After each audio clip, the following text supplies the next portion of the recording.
S'ka pse të merrni leje nga Perëndia që të plotësoni një nevojë. S'ka pse të merrni leje nga Perëndia që të jeni bekim për dikë, të ndihmoni dikë. Nuk ju duhet një fjalë nga Perëndia, që duhet konfirmim. Konfirmimi është gjithandej në Bibël.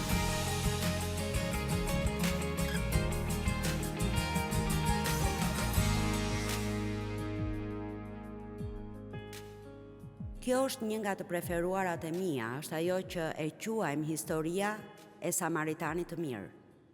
Kështu do t'ju predikoj në këtë takim për dashurinë, ecjen në dashuri dhe bërjen e gjërave që Perëndia na kërkon, dhe mund t'ju them se pavarësisht se çfarë dim, nëse nuk e bëjmë, është e padobishme. Pavarësisht se çfarë dim, ndonjëherë bëhemi krenar për ato që dim. Ndihemi shumë frymëror kur hapim Biblën dhe i kemi nënvizuar vargjet me roz, me blu, me të verdh, i kemi bërë me ngjyra dhe shenja dhe me yje dhe themi, vërtet e pas kam studiuar Biblën kaq shumë dhe tani di kaq shumë. Por asnjë nga këto s'na sjell në një të mirë, nëse se praktikojmë. Kështu do të filloj me një pyetje. Jo që t'ju ofendoj, por thjesht t'ju bëj të mendoni. Ja drejtoj këtë edhe vetes time. Çfarë po bën ti për të ndihmuar dikë? Çfarë po bën ti për ta bërë më të mirë jetën e dikujt tjetër? Edhe unë vetë duhet të jem e kujdesshme, kaloj shumë kohë duke predikuar për këto gjëra dhe duke studiuar që t'ju mësoj këto, dhe përsëri duhet ta shkund veten her pas here dhe të them tani, fillo punën, sigurohu që jo thjesht po u thua të tjerëve se ç'të bëjnë, sigurohu që po e bën edhe vetë. Dhe po, unë po ndihmoj njerëz me mësimet e mia, po ndihmoj njerëz përmes fushatave që bëjmë, por ajo që më intereson sot është se çfarë bëjmë ne në jetën tonë të përditshme. Dua t'ju them diçka, para se të dilni nga kjo sallë, nëse do të rini deri në përfundim dhe të merrni makinën, kur të shkoni në shtëpi, para se dita të mbaroj, do të keni disa mundësi për të zbatuar këto që do t'ju mësoj sot. Por ka shumë mundësi që të dëgjoni gjithë këta, shumë do të duartrokasin sot, ju do të bini dakord, shumë bukur, po, amen, amen, por është e padobishme. Nëse kur të keni një mundësi për të bërë diçka, nuk bëni asgjë. Po ju them se ka një fjalë që duhet ta mendojmë për pak minuta, justifikim. Ne kemi kaq shumë justifikime se përse nuk mund ta bëjmë, edhe pse e dim që duhet ta bëjmë, ose se do ta bëjmë, por nuk mundemi tani. Ka një shkrim tek predikuesi që thotë, nëse e pret që gjithçka të jetë në favorin tënd, kur s'do të mbjellësh. Kush e di sa herë mendojmë, po, kur të kemë shumë kohë, kur të mos jemi zënë, kur të kemë shumë para, herën tjetër do ta bëj këtë. Por tani është koha kur duhet të fillojmë të veprojmë. Ja se çfarë ka nevojë të shoh bota. Dhe e them këtë me gjithë zemër. Unë vërtet besoj se nëse çdo njeri që i quan veten të krishter del në botë dhe vepron si i krishter, nuk mendoj se do të kishim këtë rëmuj që kemi në shoqërinë tonë. Arsyeja kryesore pse bota nuk i respekton të krishterët dhe krishtërimin është sepse ne predikojmë shumë dhe nuk bëjmë asaj gjysma e asaj që predikojmë. Forca. Dhe kur them ne, dua të them gjithë secili prej nesh. A të falenderoj për fjalën tënde sot dhe lutem që të pranohet me hir dhe që të ndryshoj jetën e njerëzve në emër të Jezusit. Luka 10:25 deri në 29. Atëherë ja, një doktor i ligjit u ngrit që ta vinte në provë, flitet për Jezusin. Dhe i tha mësues, çfarë duhet të bëj që të trashëgoj jetën e përjetshme? Të jem pjesëmarrës në shpëtimin e përjetshëm në mbretërinë e Mesias. Dhe ai tha, çfarë është shkruar në ligj? Si e lexon? Ai u përgjigj, Duaje Zotin Perëndin tënd me gjithë zemrën tënde, me gjithë shpirtin tënd, me gjithë forcën tënde dhe me gjithë mendjen tënde dhe të afërmin tënd, por si vetveten. Duaje Perëndin. Duaje veten në mënyrë të balancuar. Duaj të tjerët. Nëse s'më keni dëgjuar të flas për dashurinë për veten, po ju them se nuk është egoizëm të duash veten, Perëndia ju do. Ju duhet ta pranoni dashurinë e tij dhe të keni një qëndrim të mirë dhe me respekt ndaj vetes tuaj. Ne nuk bëjmë çdo gjë mirë, por duhet të kemi marrëdhënie të shëndetshme me veten, sepse nëse se kemi, s'do të kemi një marrëdhënie të shëndetshme me njerëzit. E dini pse? Nuk mund t'japim diçka që se kemi. Për shumë vite pasi u bëra e krishterë e përkushtuar dhe studioja fjalën, po ju them doja njerëzit, doja të isha në paqe me njerëzit, por nuk mundesha dhe Perëndia më tregoi se s'mund të jepja diçka që se kisha. S'po e pranoja mëshirën e tij, prandaj s'mund ta jepja. Nuk po pranoja dashurinë e tij, prandaj s'mund ta jepja. Dhe kështu duhet të mendoni për marrëdhënien me veten tuaj. Çfarë lloj marrëdhënieje keni me veten tuaj? Nëse s'ju pëlqen vetja juaj, atëherë nuk do t'ju pëlqejnë shumë as njerëzit e tjerë. Kjo ishte koha që kisha për këtë. Është e më mirë për të predikuar, por s'mund të flas shumë sot. Dhe kështu ai tha. Ai e njihte ligjin, duaje Zotin me gjithë zemrën tënde, me gjithë shpirtin tënd, me gjithë forcën tënde. E po, mendoj se si mund të dukej kjo në të vërtetë. Dua të them, si do të ishte sikur ta donim Perëndin, po aq shumë sa duam darkën. Forca. Dua të them, a e dini se sa larg shkojnë njerëzit për të marrë diçka që dëshirojnë ta hanë?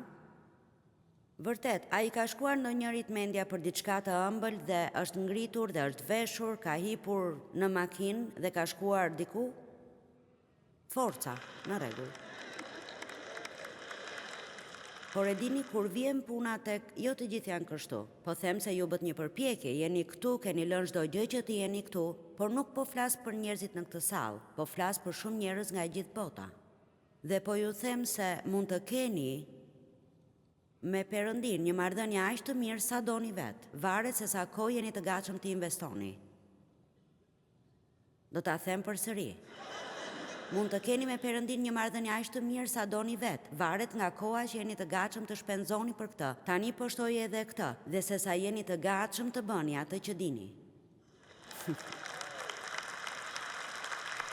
Sa nga ju e din që e din se e din, që kanë lexuar mjaftueshëm sa të din se duhet i falin me shpejtësi njerëzit që i lëndojnë.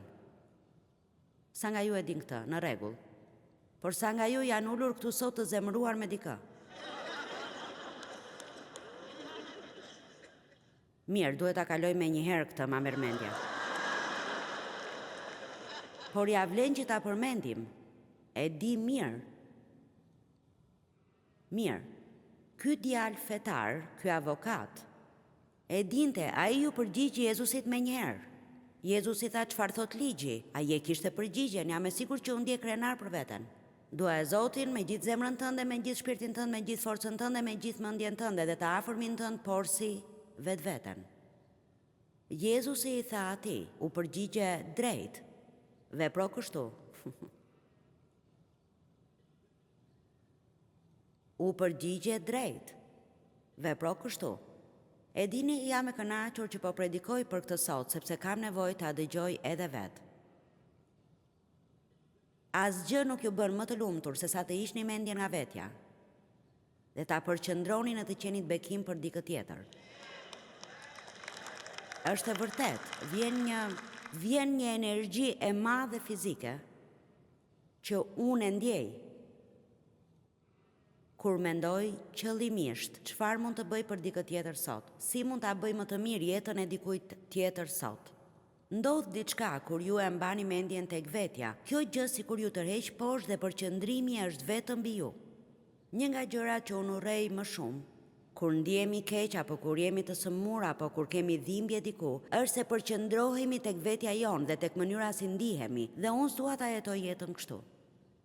S'dua ta jetoj jetën time përqendruar tek vetja, e mbështjell me veten, sepse sinqerisht sa më shumë të mendojmë për veten tonë, aq më të dëshpëruar bëhemi. Është shumë e vërtet. Sa më shumë të mendojmë për të tjerët, aq më të lumtur do të jemi. Vepro kështu dhe do të dëgjoni premtimin, vepro kështu dhe do të rrosh, do të kesh një jetë të bekuar dhe të pafundme në mbretërinë e Perëndisë. Në thelba i po thot, nëse do të kesh dashuri në qendër të jetës tënde, dashurinë për Perëndin, për veten në mënyrë të balancuar, për njerëzit e tjerë, ti do të jesh një krishter shumë i lumtur. Do të kesh një jetë që avlen të jetosh, do të kesh gëzim. Por në fakt, ky burr që i bëri Jezusit këtë pyetje nuk donte një përgjigje, po përpiqej të gjente një mënyrë që ta tundonte Jezusin, ta vinte në provë atë, ta kapte me fjalët e veta. Dhe kështu, ai burri tha, vargu 29, ai duke dashur të justifikonte veten, i tha Jezusit, sepse tashmë kjo po e shqetësonte. Po kush është i afërmi im? Mendoj se kjo është një pyetje e madhe para nesh sot. Kur Perëndia thot i duam të gjithë, në të vërtet, për kë është duke folur? Dua të them vërtet të gjithë?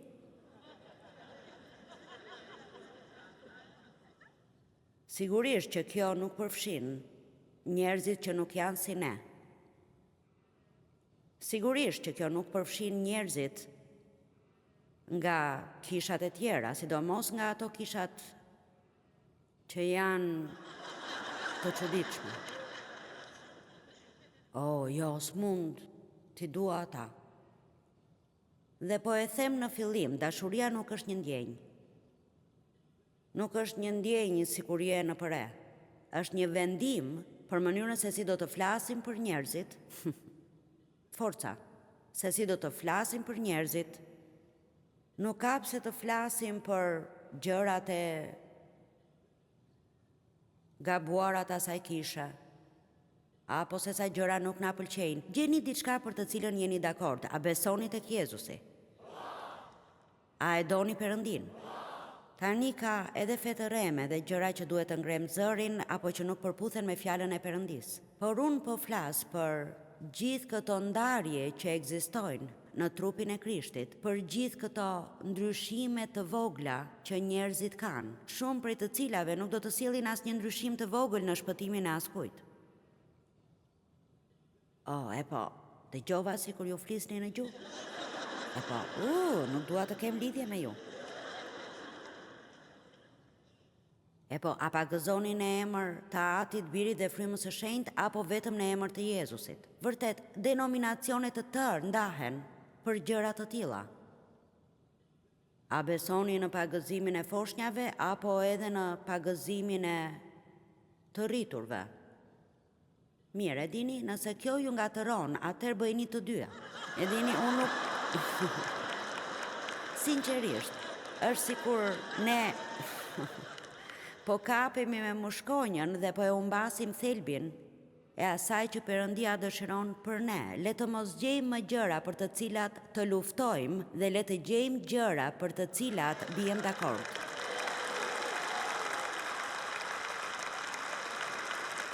Po sigurisht, nuk donte të thoshte ti dua marrëmiqt. Mirë, nëse i mbijetoni kësaj, në fund, unë do të përfundoj me një shkrim që do të na lërë me gojë hapur. Më duket se po tallesh. Por dua të kujtoni se të duash dikë tjetër nuk ka lidhje me ndjenjën për të, por me mënyrën se si vendos ta trajtosh atë për dashurinë që ke për Zotin. Kemi folur më parë që të duash njerëzit s'do të thotë të mos përballesh me sjelljen e keqe. Nuk do të thotë të shpërfillësh një stil jetese në mëkat dhe të mos përballesh kur me të. Por ne mund ta duam dikë, edhe pse nuk kalojmë aq shumë kohë me të dhe nuk e ndjejmë të rrim shumë me atë njeri sepse mënyra e tij e jetesës nuk na lejon që të kalojmë shumë kohë me të, por përsëri mund ta duam. Si do të dukej kjo atëherë? Mirë, lutuni për të. Tani do të them diçka të rëndësishme. Mos flisni keq për atë person.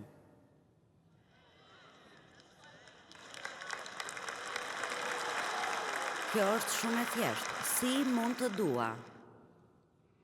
Ne mendojmë se nëse nuk kemi këto ndjenja të forta për dikë, atëherë nuk e duam. Në të vërtet, kjo nuk ka të bëjë me ndjenjat. Dashuria është një vendim se si do t'i trajtojmë njerëzit dhe se si mund të bëjmë për Jezusin gjëra të cilat nuk do t'i bënim për njeriun. Dhe në këtë pikë duhet të arrijmë. Unë do të përdor një shembull dhe nëse keni dëgjuar mësimet e mia, e dini që vi nga një e kaluar ku jam abuzuar nga baba im. Dhe kështu, unë flas shumë për marrëdhënien time me të dhe se sa e vështirë ishte kjo gjë, por mamaja ime ishte pjesë e kësaj, sepse ajo e dinte se çfarë po bënte ai dhe nuk bëri asgjë. Dhe nëse doni të dini të vërtetën, e kam pasur shumë të vështirë. Ta kapërcej këtë, edhe pse atë që ai bëri, të jem e sinqertë, akoma nuk arri ta kuptoj as pak.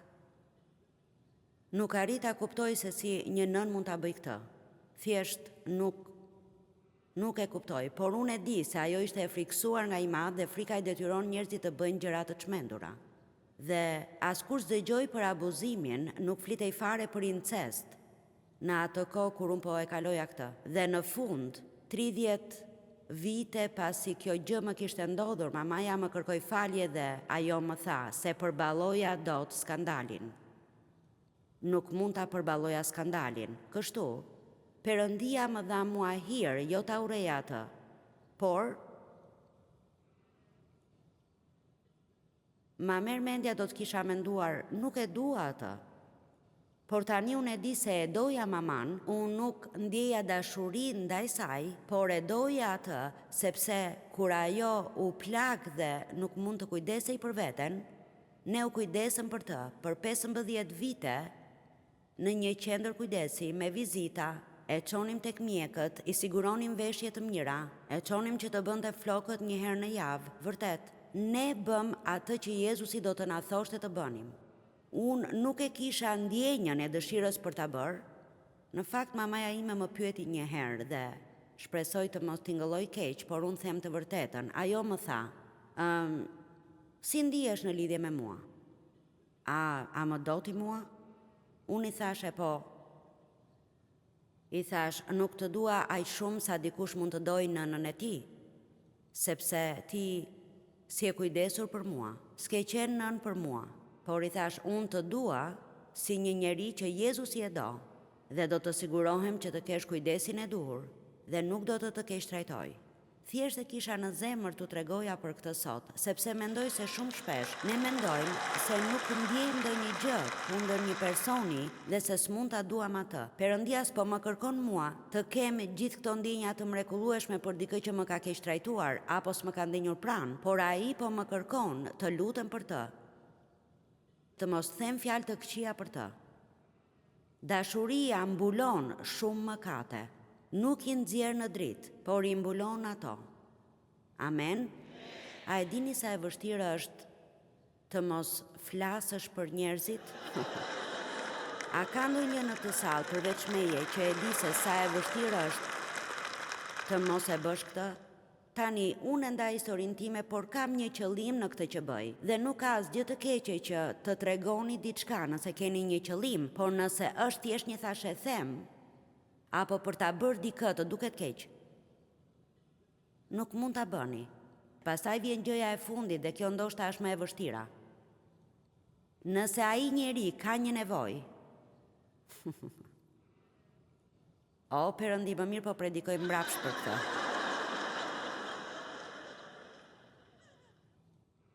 Nëse ai njeri ka një nevojë dhe ju faktikisht mund t'ja plotësoni atë, qoftë nëse është një lloj kujdesi, apo nëse është kohë, apo ndonjë ndihmë, apo nëse janë para. Vetëm nëse e dini nga Perëndia se ai nuk do ta bëni këtë. Disa vite më parë, unë bëra një ndryshim që ishte i dobishëm për mua. Kur dikush ka nevojë për ndihmë, unë nuk lutem më kështu. Tani Perëndi, nëse ti do vërtet që unë ta bëj këtë. Po them, Perëndi, nëse ti vërtet do që unë ta bëj, nuk dua ta bëj këtë, Perëndi, nuk mendoj se është e drejtë, por nëse ti vërtet dëshiron që unë ta bëj. po ju them, më duhej një trumpet dhe 3 ëngjëj dhe një profeci dhe 4 konfirmime. E dini është e habitshme se sa konfirmime kërkojmë kur nuk duam të bëjmë diçka. Dhe sa pak konfirmime na duhen kur duam të bëjmë diçka. Asnjëherë nuk e kam thënë këtë më parë, por ishte e bukur.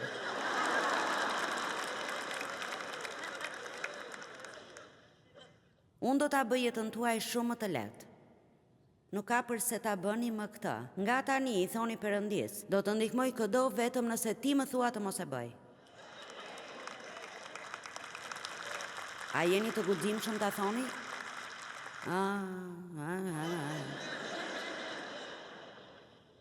S'ka pse të merrni leje nga Perëndia që të plotësoni një nevojë. S'ka pse të merrni leje nga Perëndia që të jeni bekim për dikë, të ndihmoni dikë. Nuk ju duhet një fjalë nga Perëndia, që duhet konfirmim. Konfirmimi është gjithandej në Bibël. Zoti bekon armiqtë e tij. Asgjë nuk i flet një jo besimtari më shumë se sa fakti që shet dikë që ai ka keq trajtuar, apo që nuk ka respektuar, të sillet mirë me të plotësoj një nevojë kur ai nuk ka nga t'ja mbajë. Ju them se kjo ishte ajo gjë që në fund theu zemrën e ngurtë të babait tim dhe që e lejoi më pas, kur ishte 80 vjeç, të pranonte Krishtin. Dhe kishte 3 vite që e njihte Jezusin para se të vdiste. Dhe nuk mendoj se do të kishte ndodhur nëse Perëndia do të na jepte hirin. Ta donim atë, edhe kur ai se meritonte, nuk ndihesha mirë në lidhje me të, s'më pëlqente të rija pranë tij, nuk isha e gëzuar kur më duhet ta vizitoja, nuk isha shumë e lumtur që i jepja parat. Forca, po ju them të vërtetën. Dhe duaje Zotin tënd me gjithë zemër, me gjithë shpirt, me gjithë forcë, me gjithë mendjen tënde. Forca, mjaft në nënvizuam shkrimet, duke u dukur si frymëror në kish kur këndojmë këngë, le të dalim jashtë në rrugë dhe në jetën tonë të përditshme. Të fillojmë të bëjmë gjërat e vështira që do të bënte Jezusi. Ai nuk na thot se duhet ta ndjejmë këtë, por se duhet ta bëjmë. Dhe se duhet ta bëjmë me qëndrim të mirë. Pse u kujdesëm për prindrit e mi, sepse Bibla thot se këtë duhet të bëjmë. Nuk ishte diçka që unë e doja, kur Perëndia ma vuri në zemër në fillim, e qortova duke menduar se ishte djalli. Isha si ky njeriu në shkrim, e po, kush është i afërmi im? Ai tashmë kishte disa njerëz në mendje, të cilët mendonte se nuk mund t'i donte. Duke qartë që në fillim se ky njeri nuk e dinte për çfarë po fliste, sepse tha, ç'duhet të bëj që të trashëgoj jetën e përjetshme. Të bërit dhe të trashëguarit janë 2 kahe të kundërt. Kur fëmijët tanë trashëgojnë paratë që ne mund të kemi pasi vdesim, ata nuk bën asgjë për t'i marrë, ne bëm diçka për t'i fituar ato. Ne e bëm punën, ne i fituam ato, ne paguam çmimin, ata i trashëgojnë. Po them, kjo është marrëveshja më e mirë. Ata rastisën të kenë emrin e duhur dhe të kenë gjakun e duhur. Ata rastisën të jenë në familjen e duhur. Në të njëjtën mënyrë është edhe me ne. Ne jemi bashkë trashëgimtar me Jezus Krishtin dhe çfarëdo që ai ka fituar dhe ka marrë, ne do ta trashëgojmë prej tij. Po, duhet të jemi të bindur ndaj Perëndis, por çështja është se duhet t'i bëjmë gjërat nga dashuria dhe jo si zbatimi i ligjit. Ne nuk i duam njerëzit e tjerë dhe nuk shpenzojmë para apo kohë me ta për të bërë gjithë këto gjëra nga që e ndjejmë ta bëjmë apo nga që ata e meritojnë. E bëjmë sepse kjo është ajo që Perëndia na thotë. Dhe dëgjoni këtë. Sapo ju ta keni kapërcyer këtë kufi, do të keni një gëzim të ri dhe një fuqi të re në jetën tuaj, më të mrekullueshme se çdo gjë që keni përjetuar në jetën tuaj. Më pëlqen shëmbëtyra e Samaritanit të mirë, sepse shumë njerëz kishin mundësi ta ndihmonin këtë njeri të lënduar, por kaluan dhe nuk bën asgjë. Dhe unë s'dua ta bëj kurrë këtë dhe dua të sigurohem që as njerëzit që kanë privilegjin të mësoj të mos e bëjnë këtë. Kështu është mirë t'i themi dikujt tjetër unë të dua, por veprat tona janë ato që ndikojnë me të vërtet. Dhe dua të inkurajoj veten time po kështu edhe ju, që të jemi të gjithë samaritan të mirë.